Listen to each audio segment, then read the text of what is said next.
Test at a local hospital could give you a roadmap to your future heart health. It's a test that many in our own newsroom have had, including myself. KY3's Paul Adler is here with details on the scan.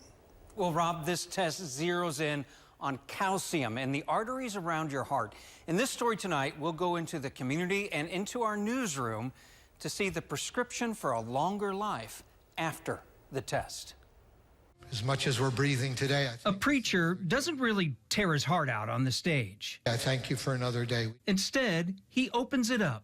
I break out in this cold sweat, and this wave of nausea comes over me. The symptoms added up, but Jim Bradford didn't do the math right away. If this was a heart attack, I was looking for different kinds of symptoms. So that's when my wife Googled symptoms and started reading them out loud.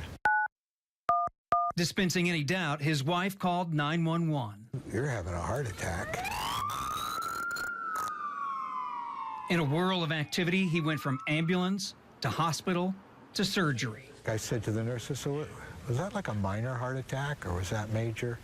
And she said, oh, you had a major heart attack. And then the cardiologist said, yeah, you had 90 minutes to live. Jim is patient zero in our story. KY3 anchor Steve Grant is next. There at lunch after Jim's heart is pumping renewed life. The what you been up to question pops up, and he goes, well, I was in the ER the other day, and I had 2 stents put in. It's like, what? And from that talk, the idea of a coronary calcium scan took root. So that was my inspiration, since I'm just a little younger than he is. The test Steve took focused on 3 key areas around the heart. You see there's one blood vessel there, there's one over there, and there's another one going to the side. Rob Macco is our man on the inside of the coronary calcium scan. The machine here makes a kind of map of those 3 arteries. It scans how much calcium buildup you have and spits out a score. The more calcium, the higher the score. And what it tells you really is your risk of having a future heart attack. You get a lot of information from the test, but the key would be to not overreact. Just because you have calcium. I got a 0, and that's the best it could be. So I got a good score, and I was relieved because I thought I would have some calcium. I really did. But Steve's score changed his life.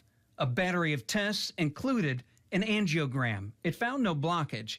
The prescription came back for a cholesterol-lowering statin and another medication, as Steve puts it, to keep his blood vessels limber. So do you have peace of mind now? Mm-hmm. I do. I do, yeah. So I just keep doing what I'm doing. Knowledge is power. Knowledge is long life, longer life. I was very nervous. Lisa Rose first heard about this test where you lie down and a machine peers inside your body while reporting on a medical story. I thought, oh, I'm going to do that someday. So we were on a commercial break here on set at 6 o'clock, and Steve said something about that he had just gotten his results back and he was going to be gone. I said, is that the calcium test? And he said, yes. And I said, I've got to do that. And so I called the next day and got my appointment. Lisa's chart came back with no major changes from her doctor. Her score, a 0, the best. It makes me feel a little bit more confident. And you know what? It actually inspired me to exercise more and eat better because I've got a good start here. So as far as the test goes for me, it was an accident. You might say Ron Hurst crashed into the coronary calcium scan. You can see where it's kind of dented up my helmet just a little bit right there. He had a bike wreck. A CT scan, a type of x-ray, revealed 2 broken ribs.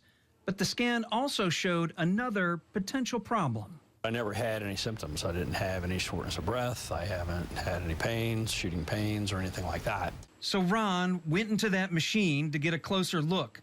For a guy who exercises on a regular basis, the score came in very high. The number was almost 1,500. I mean, 400 is bad. His chart called for immediate attention. We want to go in and take a look at it and just make sure. And so when they were in there, they found an 80% blockage and something just under 70, so they went ahead and stented that too. Yeah, 2 broken ribs saved my life. I mean, I give it to God. I mean, he had a reason for causing me to have that accident that day and go through the test to save my life. I mean, I don't really have any other explanation for that. You know, my 2 daughters and my wife and the first of my 2 grandkids. All these people share something in common with Jim Bradford. They've all decided to open up, reveal, share. I feel very grateful. I feel like the Lord gave me my life back, and I was preaching from my heart and saying I want to make every day count now. I always was trying to make every day count, but it's just kind of like in full relief now. It's like bigger than it used to be.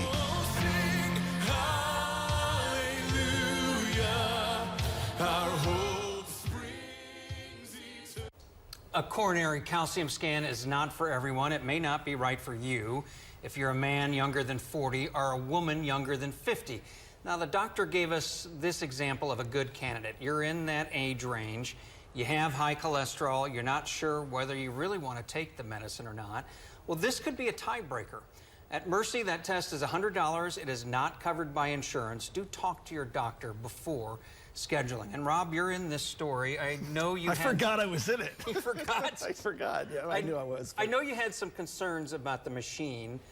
Was the test all that difficult? No, and I had concerns because I get claustrophobic, so I was expecting like a big CT type machine. I was in this thing for less than 5 minutes. I mean, you were there, you watched. Yeah. And I was like, is it over already? It was already over with. So yeah. It was very easy, quick, painless, and I'm glad that I got the results, you know. That was my next question. Do you have peace of mind? Oh, absolutely, yeah, because I thought I would have some calcium. I didn't have any, so that was good. Perfect score. Yeah. All right. All right, good job, Paul. Well.